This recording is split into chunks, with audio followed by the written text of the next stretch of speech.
Hi there, I'm John from CNCKing.com, and today we're going to refresh this sign.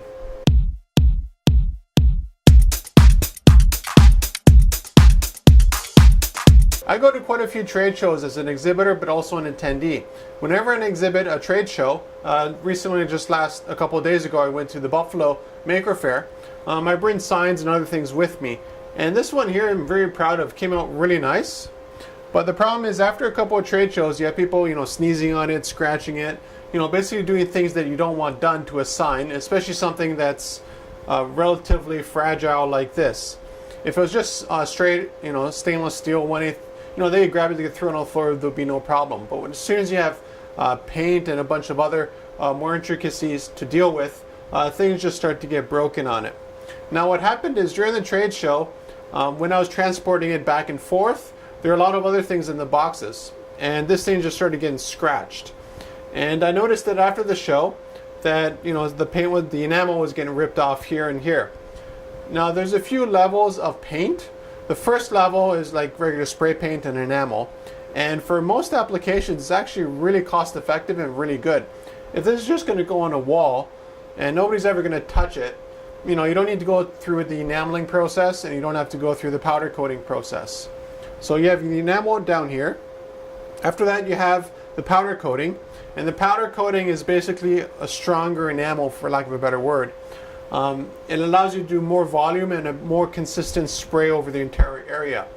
The reason it's not cost effective for this project here is because there's only one unit.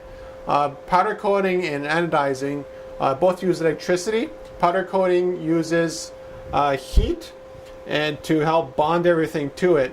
It's like an electrostatic process, while with anodizing, it's actually the electricity going into a vat with chemicals, and that's what's producing the color.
People often ask me, how do I know the stuff I know that we do here in the shop? And to be quite honest, a lot of it is trial and error. This sign here was a very good example of that. I thought that the metal would come straight off the wood and it would be a very easy process to go about refinishing it. It's completely the opposite. This bond between the metal and the wood is incredibly strong. And I've come to realize that the reason for that is because this is, after it's water jet cut, the metal aspect of it, it's sandblasted to clean it up. What the sandblasting does, it removes the very smooth surface and makes it rough, like an extremely fine grit sandpaper. And of course, wood and glue work always great.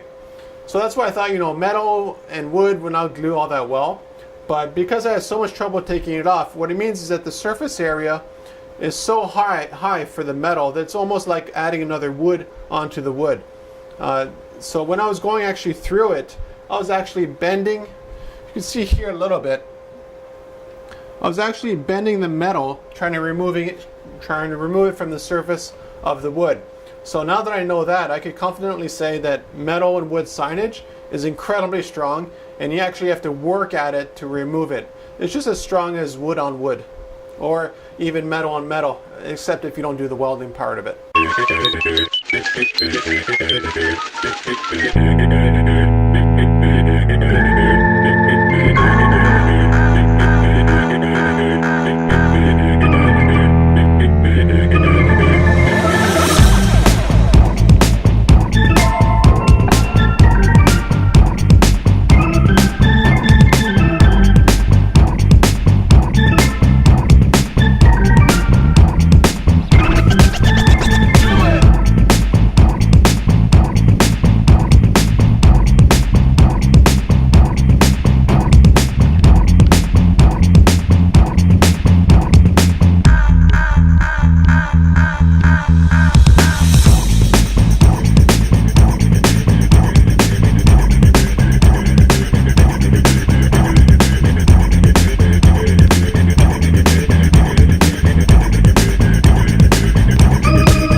This is removed here. The next step to fix it up was honestly just to sandblast the whole thing all over again.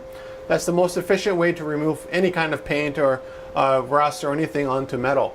So after that was done, I had a nice clean surface and it's time to paint it again. Now again, I decided to enamel this once more, and the reason is, again, it's very cost effective, it's incredibly fast, and when you only have a volume of 1, there's no point going down the road of anodizing or powder coating, at least for me here in the shop.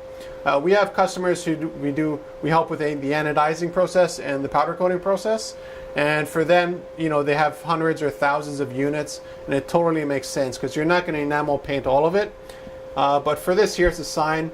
It's not for military applications or anything that's, you know, incredibly sensitive material surface wise, so that was totally fine for me.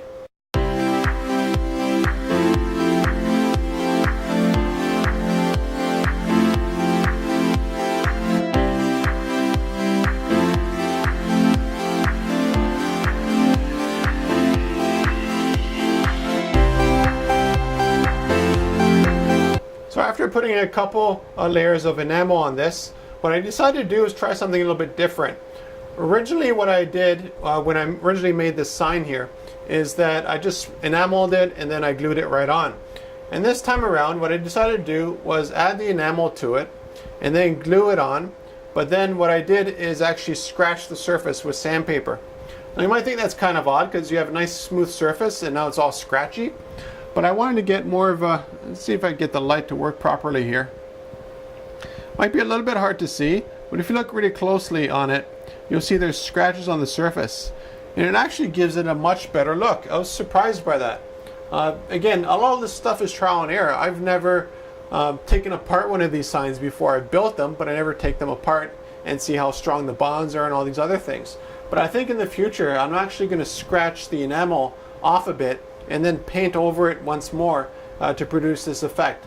Another thing that I wanted to try was actually enameling over the wood. Originally I didn't do that because I thought, there wouldn't be enough contrast. And as you can see here, this is the original color after the laser did the engraving. And here it is after it's painted gold. And it actually produces really nice contrast. It really helps bring the whole sign together. So in the future, I know that if this gets scratched, all I have to do is cover this up, enamel paint the entire surface again, scratch it, enamel paint one more, and then I'll get a really nice sign such as this here.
And there you go. There's a little glimpse about the trial and error that I go through here in the shop whenever we do custom production. Because a lot of this stuff you don't know until you actually do it, or more importantly, you don't know until you screw it up and then you try to find a way to fix the problem.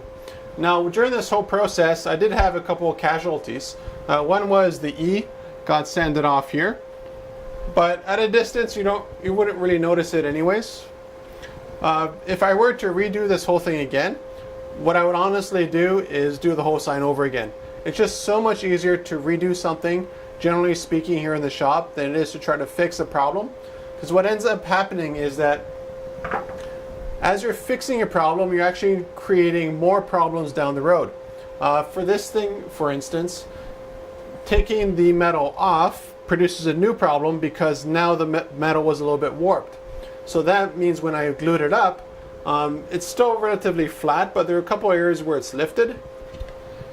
And good luck getting any kind of metal flat after it's been bent. It's just about impossible, even with glue. So I had a bunch of weights over this with plywood to press it down, but even then, there's nothing you can do about it. So whenever things go south here in the shop, what I found from experience is just do it again. And generally that will save you so many headaches. So if you're looking for anything sort of custom, contact me at CNCKing.com and we'll make it for you.